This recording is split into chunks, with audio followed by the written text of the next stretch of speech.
Welcome to the We as Nature podcast, where inspiring visionaries share their personal stories of living in alignment with the more than human world, and how this informs their unique contribution to cultivating a flourishing future for life on Earth.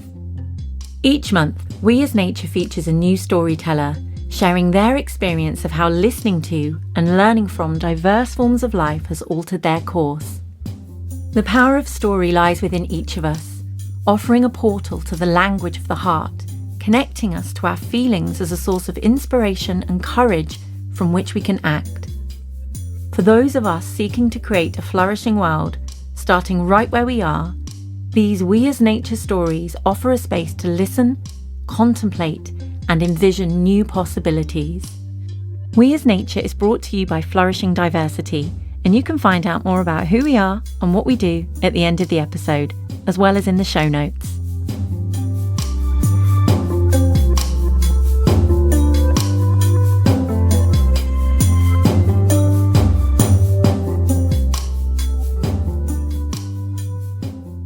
In this episode of We as Nature, artist Louis Masai shares how his childhood relationship with the natural world and the unfolding experiences of his adulthood have inspired his artistic journey and led him to embrace the circular nature of life. Sharing the mycelial nature of his work, Louis describes how his art serves as a way of telling stories that travel far beyond the physical artwork itself. Nature is Louis's muse, and his art takes the form of murals, paintings and installations as a way to highlight the sixth mass extinction, climate change and species equality. The subject matter of his work is primarily animals, juxtaposed with a human reference, and seeks to engage the audience in environmental reflection. Louis's past projects include The Art of Being, a mural painting tour of the US, where over the course of 2 months, he painted over 20 murals of threatened species in the streets of 12 cities across 9 states, as a calling for humanity to come together to restore the planet. Having recently moved to Margate to be close to the creative force of the sea, Louis is currently working on a project that weaves together art, community, and scientific research on a mission to create a plastic-free town. From gathering mushrooms in the UK forests to time spent in the Amazon rainforest, from studying fine art in Falmouth to a decade spent living in London, Louis' story is one that encapsulates the interconnected nature of life and inspires us to consider the legacy each of us leaves behind. Before Louis begins, we'll leave an intentional 10-second pause. This is an opportunity to settle into your surroundings wherever you may be. Take a few moments to observe your breath and become aware of your contact points with the chair or ground beneath you. Begin to drop your awareness from your mind down into your body as you move towards a space of listening.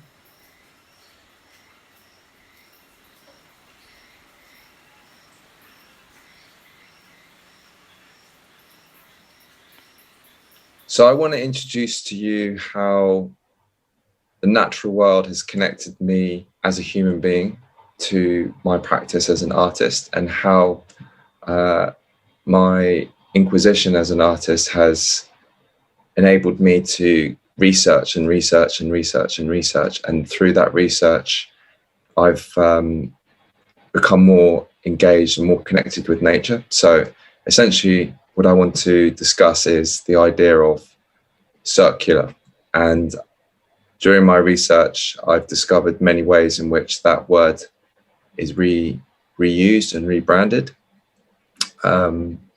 Most personal to me is the word biodiversity. And so for me, my understanding of biodiversity is the circular. So I want to take you back to me as a child. I grew up in my parents' restaurant, and they specialized in mushrooms. Well, it was a gastronomique restaurant, so a lot of French cuisine, but we specialized in mushrooms. And that kind of led me into the woods with my father a lot, and my mother too, but I remember going quite often on my own with my dad.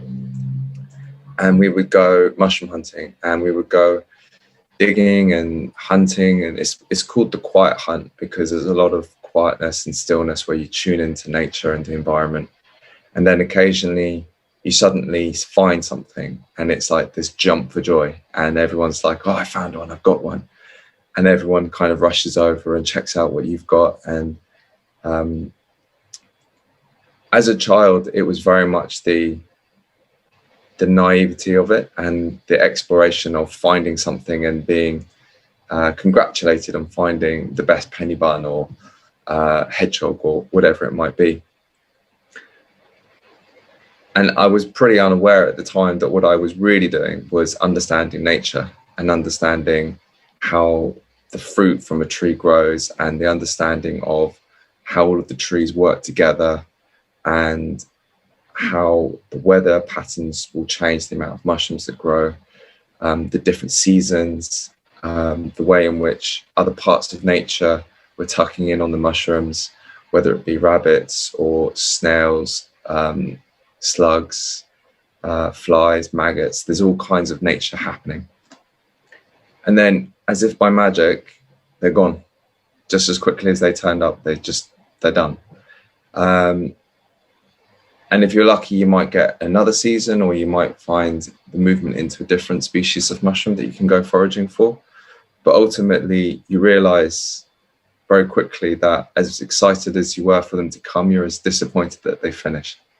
So as a young person, I got really excited when it was autumn and when it was mushroom hunting season. So as an adult, I now understand the interconnectivity of what that meant for me as an individual and how life on this planet works. Things blossom, things fruit, and then the cycle moves into the next stage, and then it rots down and it provides something else for the next stage of life. And without even realizing it, I was sort of data banking different pieces of information through my life. So let's fast forward now, and I'm now in art school, and I'm living in Cornwall, in Falmouth, and I'm studying fine art. And I'm really trying to find my style and what I want to talk about. And I dipped and dived into many different things. And at that point, I wasn't painting about nature or even animals, really.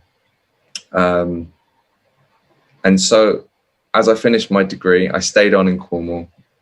And I think in some ways, the reason I did an art degree was not so much that I was in love with art yet. It was that I loved living by the coast. And so it was, how long can I stay here living by the coast for? And so starting an art degree gave me that opportunity to stay put somewhere. And so again, nature is here playing its part, and it's reminding me of the importance to see an eternal view. Like, there's nothing like the ocean. Anyone who's lived by the ocean understands this. It touches you from within the depths of your soul. To be able to see an infinite landscape is uncomparative. And then you suddenly start to realize that there's so much that you can't see, despite the fact that you're seeing infinitely. There's so much life and existence that you don't ever see until the tide goes out. And again, it's talking about a circle again, and it's talking about a season. So you witness every day the tide go out, the tide come in, and then you see the rock pool formations, and you start to see life bustling with little fish, little crabs, little starfish, mollusks, things moving. Then you start noticing things washing up on the beach, driftwoods, more and more and more so. It's not nice things that are washing up on our shorelines. It's rubbish, plastics, fishing nets. And so as I went through this journey, living in Cornwall, finishing my art degree, I then started to realize that I didn't have a reason to be creating art anymore. So I started to go and paint in abandoned buildings, and I started to go and paint more and more using spray paint. I had, when I was about 16, I was very influenced and inspired by graffiti. So coming back to spray paint was, I guess, a natural thing for me, another circle. And so I would paint in abandoned buildings. And that was when I fell in love with art. I'd studied fine art, I'd done my degree, but I wasn't in love yet. I was romanticizing perhaps, but I was in love with nature. And it was when I started to pick up spray cans and paint for no reason whatsoever. That's when I fell in love with art. So I thought, I've had enough of Cornwall. I need to move to where the industry is. And so I moved to London. And I spent the next 10 years living in London. And during that period of time, I started to focus on animals. And so I'm going to take you to a moment of realization for me when I was painting lions, tigers, species which are kind of very prominent in the discussion of wildlife, or species that are living in the African savanna or in the Amazonian jungle. And I suddenly realized that a lot of these species were on the brink of extinction. And that took me back to 10 years prior when I was sat in the Amazon rainforest. And I was a part of nature. And I didn't know why I was there at that moment in time. I was there out of curiosity, and I was doing some research into pink river dolphins and observing howler monkeys and ants and snakes and tarantulas and all kinds of fauna and flora all around me. And I realized, whilst I was sat in London researching species that I wanted to talk about that were on the brink of extinction, that suddenly a lot of these animals which I had witnessed and seen 10, 12 years prior in the Amazon were now on the brink of extinction. And that just didn't sit right with me. So I wanted to use my work, which is in a very public domain, to be able to highlight the pieces of information that I was uncovering and learning about species on the brink of extinction, and use my work as a metaphor for a voice for the voiceless, to be able to transcribe my interconnectivity with nature, but also with the research which I was gathering from all of the different NGOs or foundations, data collecting around the planet.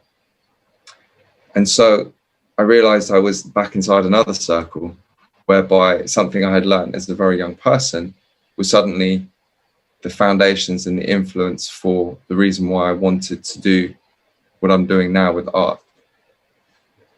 And what I want to sort of highlight here is that the information that we receive as a young being, whether it be going out mushroom hunting, or whether it be sitting in the Amazon rainforests, or going for a hike up a mountain, when nature speaks to us very loudly, I don't think we're even aware of it, because we are nature and we are part of the natural biodiversity and the circle of life.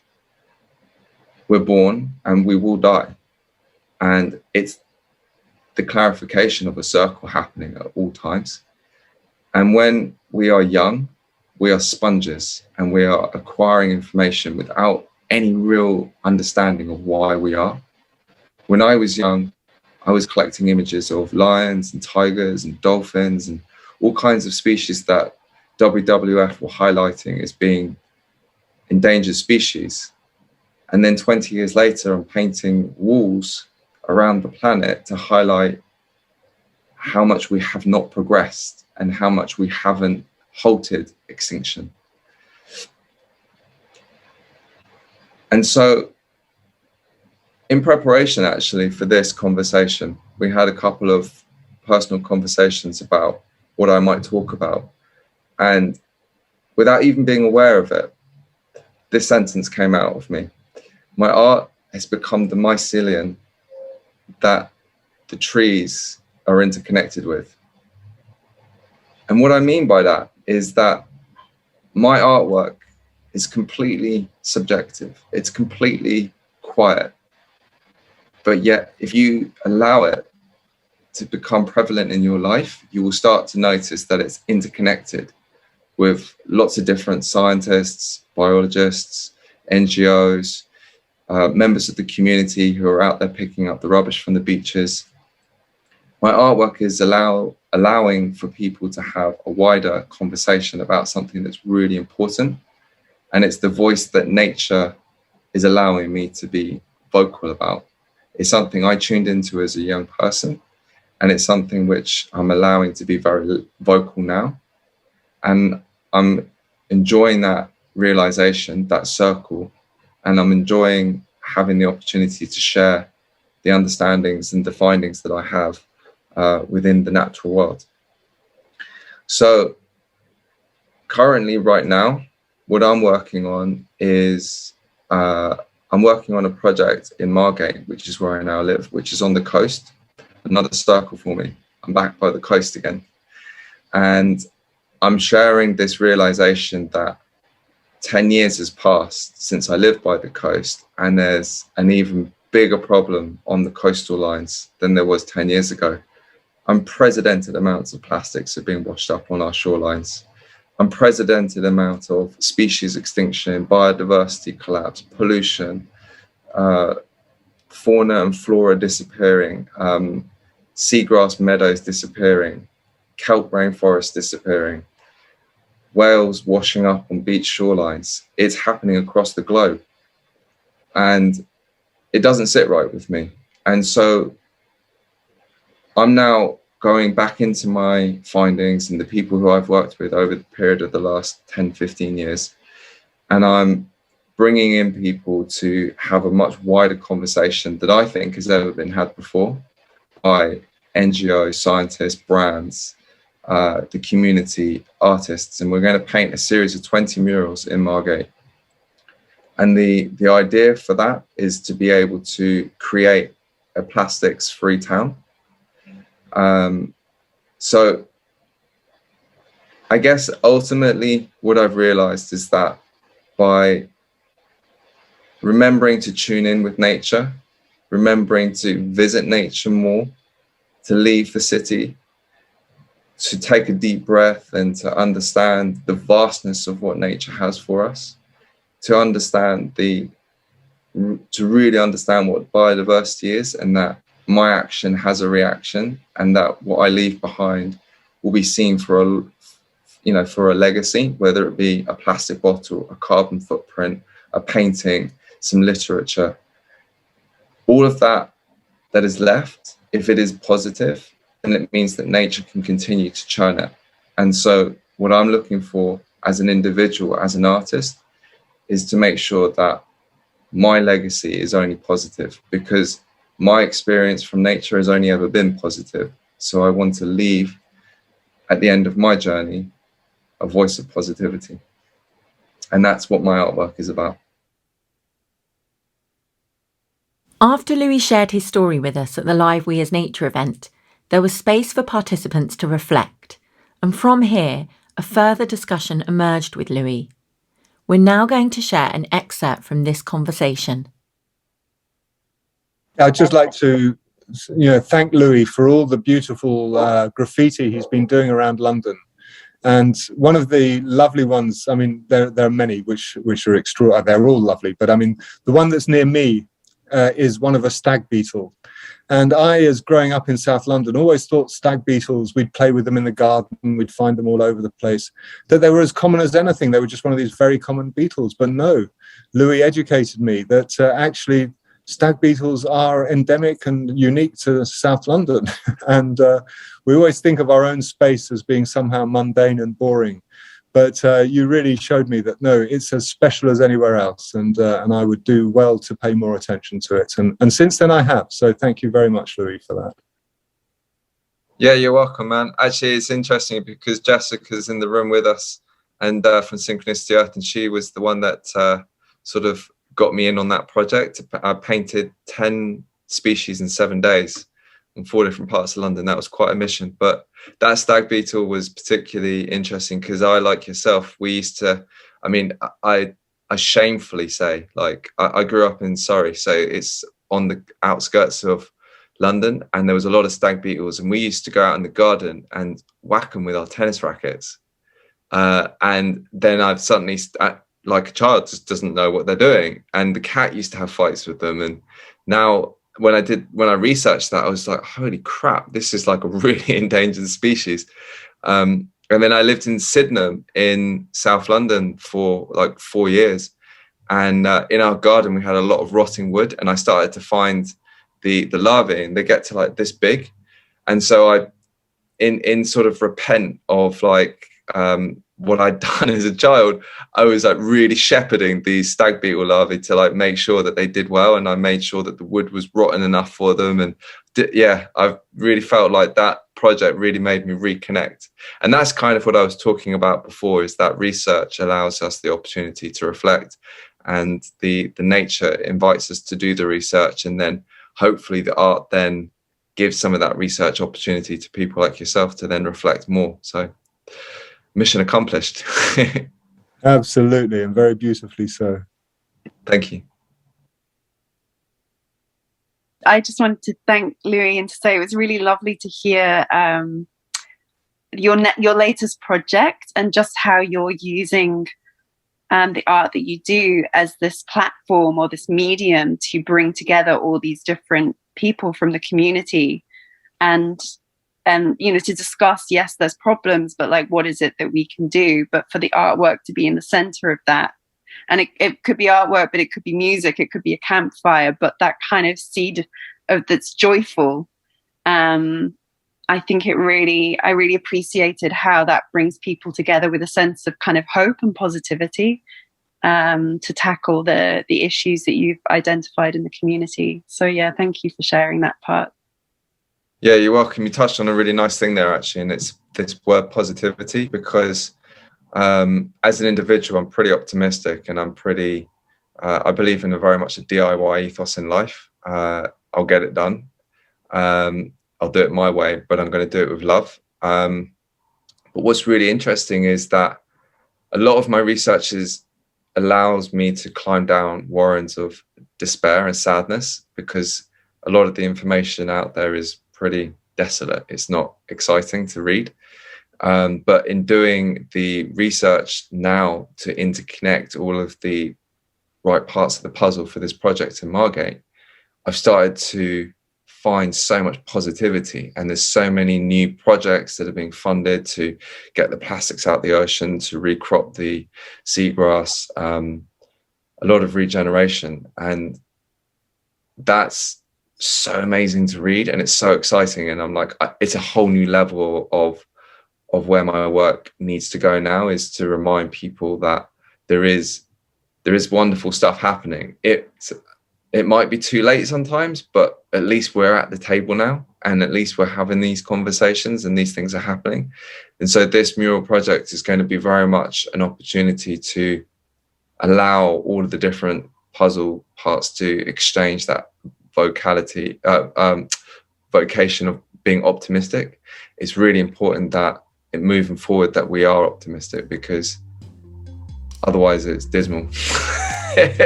So yeah, thanks for seeing that. Thank you. Big thanks to Louis for taking us on such a beautiful and inspiring journey. And thank you for listening. You'll find links to Louis's work and social media platforms in the show notes. If you enjoyed this episode, do help spread the word by sharing it with others who might enjoy it too. We'd also be so grateful if you left us a review, as this is a brilliant way to help other people find the podcast. See you next time. The We as Nature podcast is recorded live during an online gathering, where each month a new guest shares their story and attendees enjoy the opportunity to connect with other listeners. You can find a link to our upcoming We as Nature live events, which are free to attend, in the show notes. We as Nature is brought to you by Flourishing Diversity, an initiative bringing together voices from all over the world to explore humanity's interconnection with the lands, waters, forests, and fellow species. Flourishing Diversity is a path towards a vibrant future, and offers a collective approach in response to climate breakdown and biodiversity loss. We create spaces to listen to and learn from all life, raise critical questions, search for alternative answers, and amplify generative biocultural practices. You can register to receive updates and inspiration from us at flourishingdiversity.com, as well as finding us on Twitter, Instagram, Facebook, YouTube, and LinkedIn. All the links are in the show notes. Thanks for being here, and we hope you'll join us again soon.